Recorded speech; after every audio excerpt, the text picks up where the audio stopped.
Graham Makepeace-Warren, CEO of Manx Wildlife Trust, and this episode is about cetaceans, so whales, dolphins, and basking sharks. And this clearly is really an important episode for an island like the Isle of Man. 85% of our territory is marine, and our marine world is important to us as people, as a food source, but also our wildlife. And there's nothing I like more than going to the coast and doing a sea watch and looking out for some of these really interesting and enigmatic species.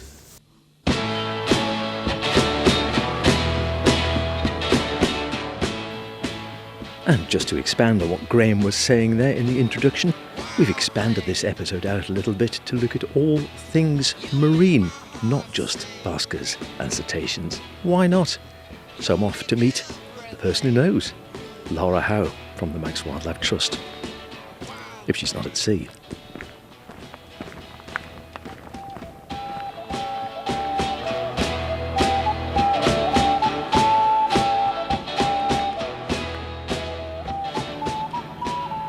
Well, here we are for the last in this little mini series of Wild Man or Wild Thing. You never quite remember what it's called. And we are actually down by the seaside, just down in Douglas Harbour, having a look around. And I thought we'd sort of cast our eyes out to see what we can see. And obviously, the island's surrounded by sea. A lot of people walking out fishing, down. A lot of swimmers these days. The sea is very much an integral part of the island's wildlife scene. And wherever you go, there'll be something to see, whether you're out in the wilds or, as we are here, actually just down by Douglas Quayside looking out. Come up to meet with Lara and talk things marine. Well, you were just saying as we were walking down here, it's been a pretty busy summer from your point of view. Oh, look at that. As we speak, you see, I say there's always things. 2 herons right in front of us coming down. Glorious. And you're talking about things in Douglas Harbour. A couple of days ago, we had a common seal in the harbour itself. So that cropped up on the Manning line. Some people thought it was stranded. No, it's obviously come in when the gate had been dropped on the marina and had come in and was just resting up, and has obviously gone back out a day later. So yeah, it was always safe, as it were. And just even around the harbour here, you see sort of plenty of life. Like I said, we've just got the herons down. Anything else you're likely to see sort of harbour-wise at this time of year? Obviously, thousands of people using Douglas Harbour, around Douglas Harbour every day. Well, the black guillemots are one of the firm favourites. They've mostly left now, but there will be, going into the winter, we'll probably start seeing them again. And of course, just going outside of the harbour, round down to Marine Drive, minke whales. It's that kind of time of year again where we'll start to see them off Marine Drive, feeding on the schooling, spawning fish there. And we do I have actually seen a minke once. So this is this time of the year, sort of September, October-ish. Good time to keep an eye open. Well, they start generally on the west coast, sort of in the late summer, and they're basically following the herring that come just to spawn off Douglas. So they sort of follow them round from the west coast, and then come to the autumn, and they'll be spawning just off Douglas, and that's why the minkies are here to feed on them. And that will also bring in some of our small shark species and things like that. So, there's been some great footage in the past of spur dog and taupe and things like that off here. So these are the smaller sharks? Yes, our smaller sharks. Well, small as in the taupe can be about 70 pounds. So, that's not that small, but not basking shark size. Let's put it like that. I mean, obviously the basking shark, probably the one that people know best. If they know nothing about sharks, they'll have heard of the basking sharks. And I know it's not a specific area that you necessarily work in. The numbers of late, though, seem to have not been around the Manx coast what they were 10, 15 years ago. Yeah, that's absolutely right. Numbers have dropped considerably in the last few years. And there's different opinions as to why that is. It seems that they're sort of over by the Irish coast. There still seems to be plenty of sightings. Yes, there is. They seem to be skipping the Irish Sea now and going up the west coast of Ireland. And some of the thoughts is that maybe it's the cable that's been laid across the Irish Sea that maybe causing them to not be able to pass that barrier. It's to do with electrical signals. I've heard that. EMF, electromagnetic fields. But it's also a very likely possibility that it's a change in the plankton. DEFRA had a couple of students look at the historic data sets of the plankton sampling, and it has changed over time, and we think that maybe that's had an impact, that the plankton that the basking sharks would feed on is now not here. So that's why the sharks aren't here. And that's, I suppose, what a lot of these species, they sort of go where the food is. Absolutely, and this will be an effect of climate change and warming temperatures. The plankton of choice, these copepods that the basking sharks feed on, won't like it. So they'll probably be in cold waters, like off the west coast of Ireland, where you've got cold Atlantic waters coming through, whereas it's probably a bit warmer in the Irish Sea. And you mentioned, so what other type, you mentioned a couple of other type of sharks. How many sort of types do we get around these waters normally? We have quite a few species of sharks, actually. We're working with DEFRA at the moment to write biological action plans for our sharks and then our rays and skates at the moment. And a lot of that is working around the shark tagging work that we've been doing with DEFRA. We know that we've had some good recaptures over the last few years for taupe, and they've been travelling as far as places like the Bay of Biscay, Portugal, Spain. So we know they're travelling big distances. Unfortunately, all of them were landed for market. So that's a real problem, and it just shows that the issues around low numbers in our shark species, it's a global issue that we need to tackle together, not just as an island nation, but we can do our bit to protect them while they're here. So this is seen maybe not so much over here, but in parts of Europe as very much a sort of a feed or food species. Yeah, and sometimes some species like the cat shark or dogfish, as a lot of people know them, are landed for bait for a lot of the pots and things like that. So there's also issues around them being used for bait as well, so that can be a problem too. And are people, would you sort of see them, or are they sort of species you're only likely to notice if you're doing subaqua work or swimming or fishing or such like? Yeah, surprisingly enough, the shark species that we don't see very many when we're diving. We tend to see the cat sharks or the dogfish, but otherwise we don't tend to see the other shark species. They are quite timid, maybe a bullhuss, but they do seem to avoid divers. I think maybe it's the bubbles or the noise we generate. They don't really like it, but yeah, we don't see very many underwater. You were just mentioning the tagging there. I know we've spoken in the past with the Basking Shark Survey who are doing satellite tagging. Are these satellite tags, or are they just sort of like straight tags that you might sort of put onto a bird? Yeah, so they're little streamer tags, so they're like very thin sort of noodles, and they have a unique code on them and are addressed so that they know when to report them. And the idea is that once they're tagged, we take measurements and sex them and know what species they are. We release them, and the idea is that when they're recaptured, 2 months, 2 years, however long later down the line, we know where that individual came from. We've got a location of exactly where it came from, and we can remeasure it, and we can look at it growth rates and things like that. So it's really useful biological data that helps us understand how well our shark population is doing. And then the other thing people do see, I say people because it's never me, but I mean famously on the cetacean front, the dolphins, starlight and moonlight.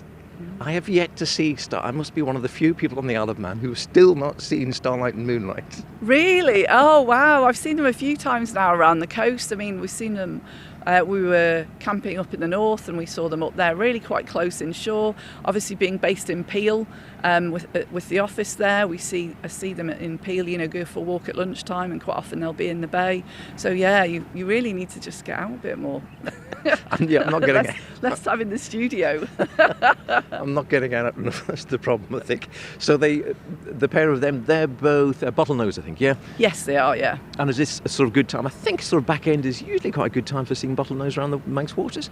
Yeah, it's a good time to see them, yeah. And any of the others, I'm just thinking, obviously things like harbour porpoise and Risso's dolphins, you get those in Manx waters as well. Do you come across those often in your aquatic travels?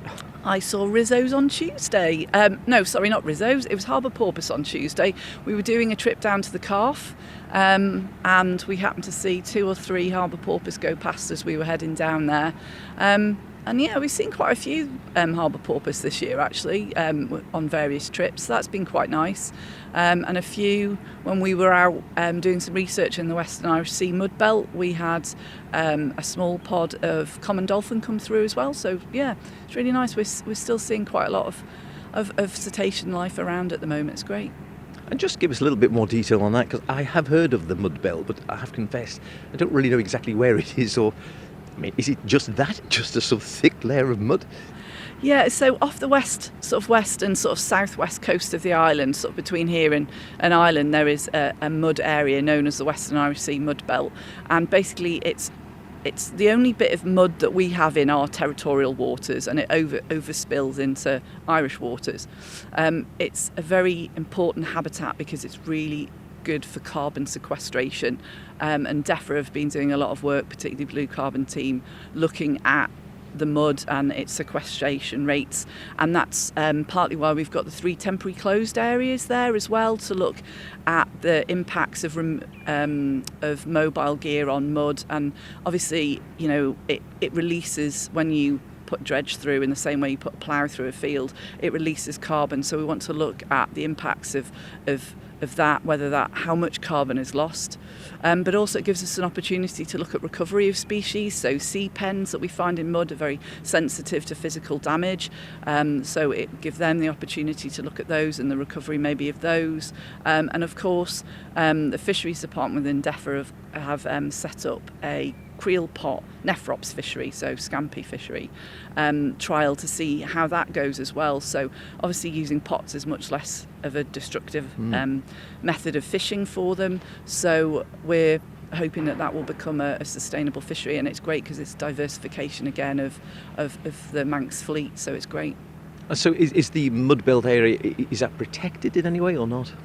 Currently it isn't. There's only these 3 temporary closed areas, but we're very hopeful that they will become permanently closed to mobile gear, as much of our marine nature reserves are now. And that will enable us to achieve our 30 by 30 targets in the marine environment. So that would be a brilliant win. So a lot of this work, as you're saying, it's conservation work, and also, as you're saying, sort of scientific work, doing sort of monitoring, seeing what's going on. And I suppose it's this idea of working with the sea, and that clearly, you know, we have fishermen, people eat fish, people eat scampi, lobster, all the rest of it. There's an industry based on the sea, and it's seeing how we can do this sustainably going forwards. Absolutely, and I think the Isle of Man is a really brilliant example of like conservation, government and industry working together to benefits everybody. I mean, it's absolutely a biosphere nation. That's exactly what it's about. It's about people, economy and the environment thriving, and this is what we've really managed to achieve with the marine environment, is where industry, you know, can still fish and still have a livelihood, but they do it in a sustainable way that benefits them, the wildlife and our ecosystems. So it's really positive to see this kind of work, and I think the Isle of Man are a really good example of that. How many marine nature reserves have we got around the island now? We've got 10 now. 10? Gosh, yeah. See, I'm way behind. I thought it was still in single figures.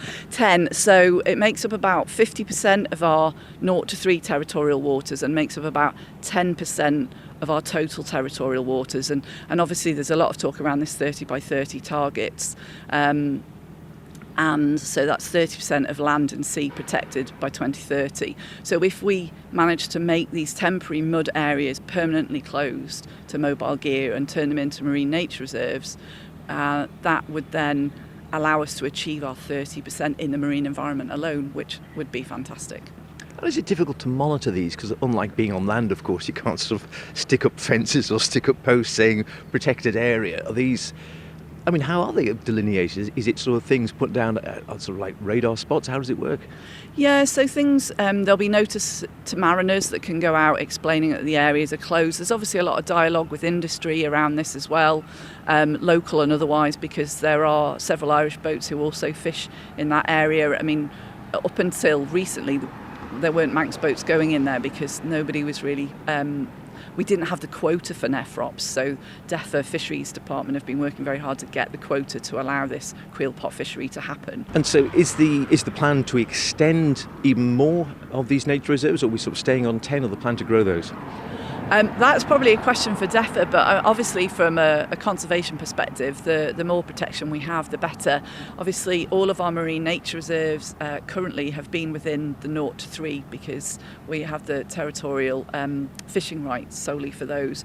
So there's nothing in the 3 to 12, so it would be nice to see some expansion into that area going forward. But that's a conversation for DEFRA, I think. That's for DEFRA to make that choice. Yeah.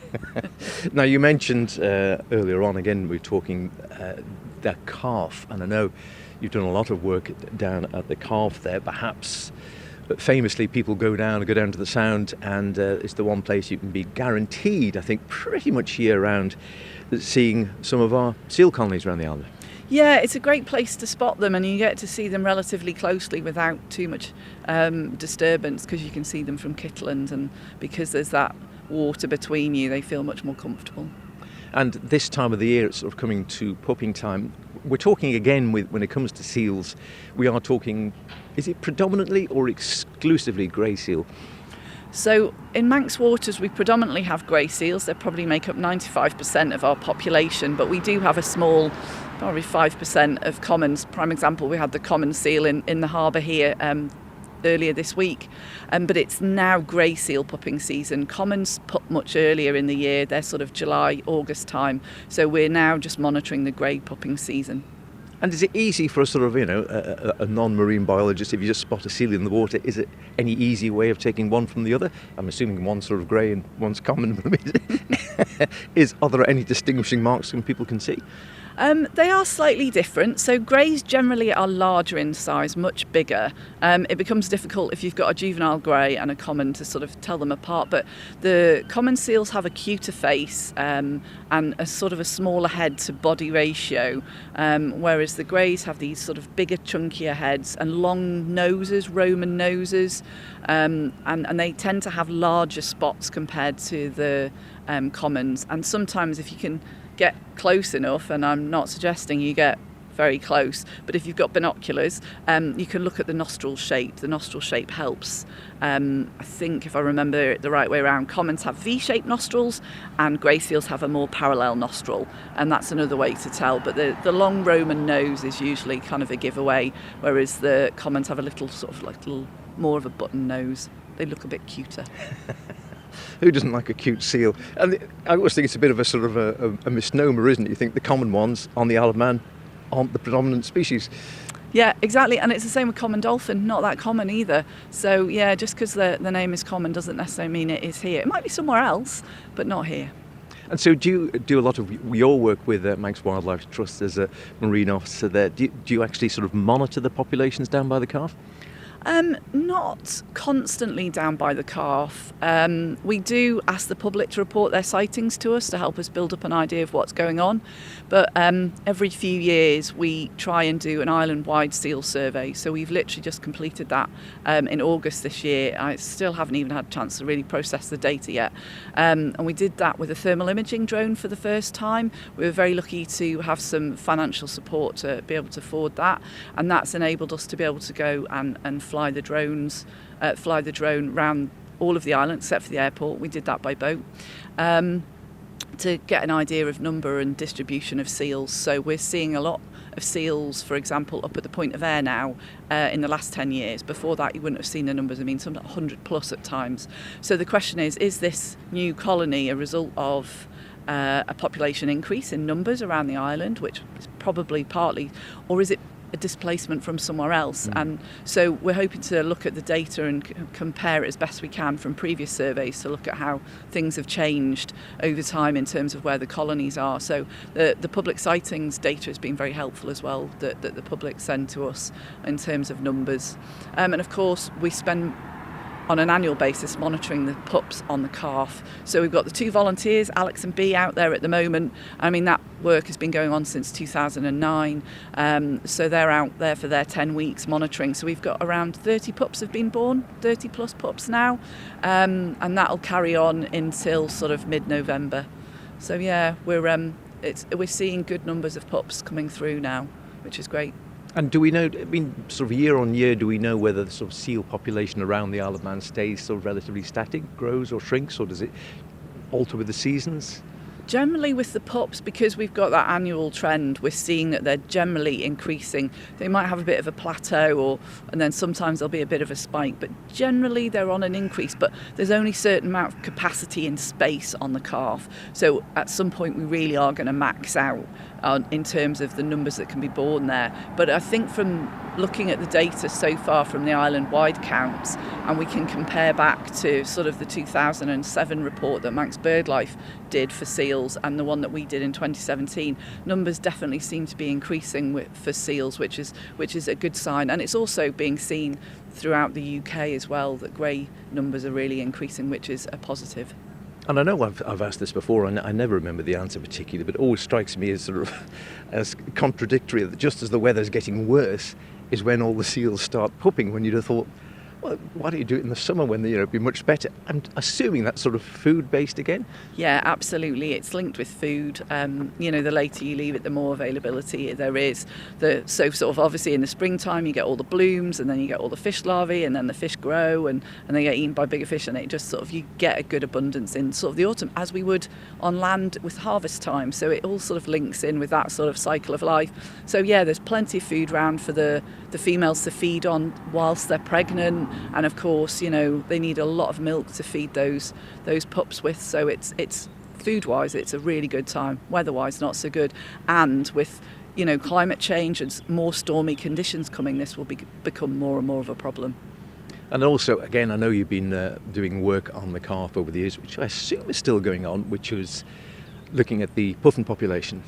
Yeah, that's still going. In fact, we've extended the colony. We have a third colony now that we installed this year.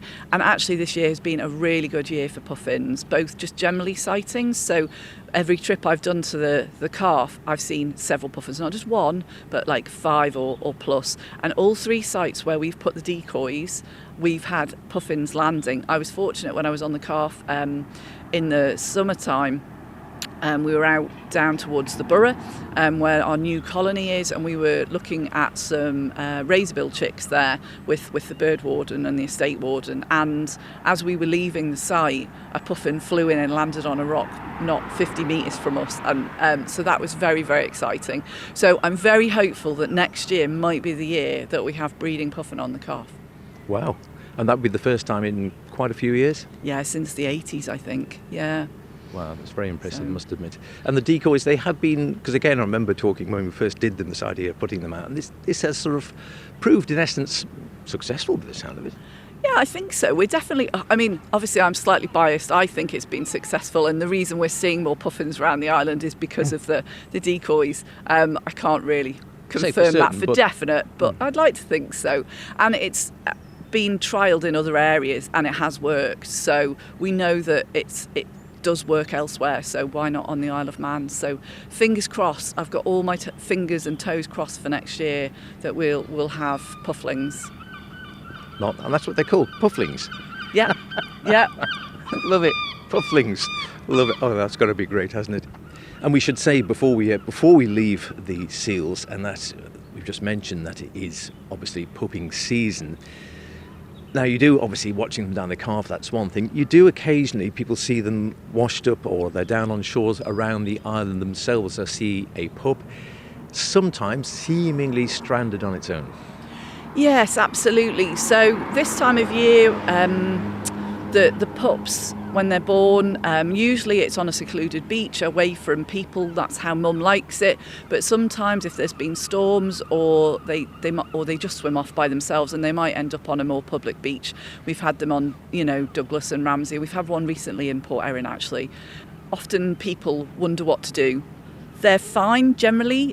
What we would do is we get our seal sitters. We've got a lovely bunch of volunteers who will go and check on them.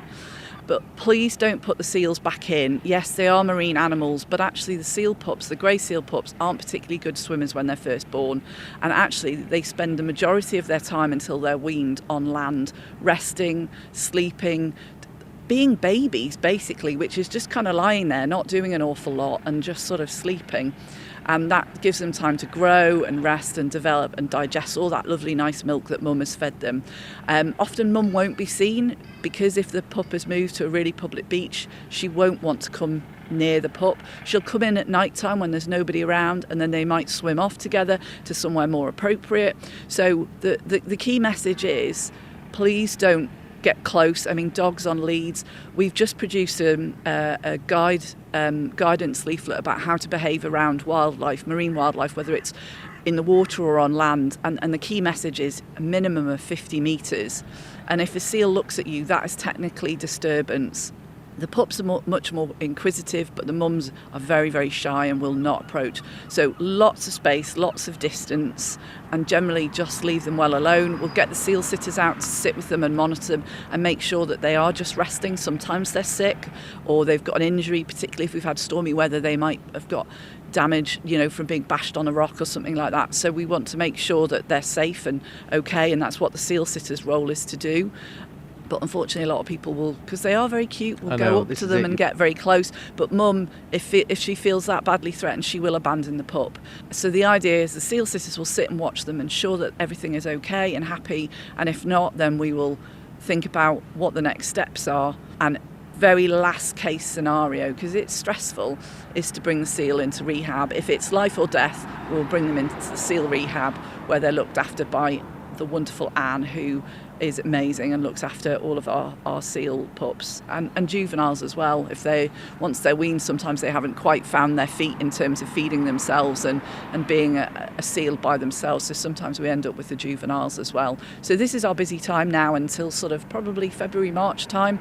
So it's busy time, but if you see a seal and you're concerned, do give us a call, but please don't put it back into the water. It just needs space to rest and sleep.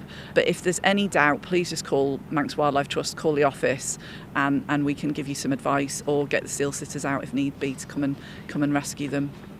Tell you what, you've got a fascinating job, haven't you? I do, I absolutely love it. Yeah, I've spent a lot of time out in the field this summer and it's been really nice, and just, going and seeing the wildlife, it's really, really rewarding, and I really enjoy it.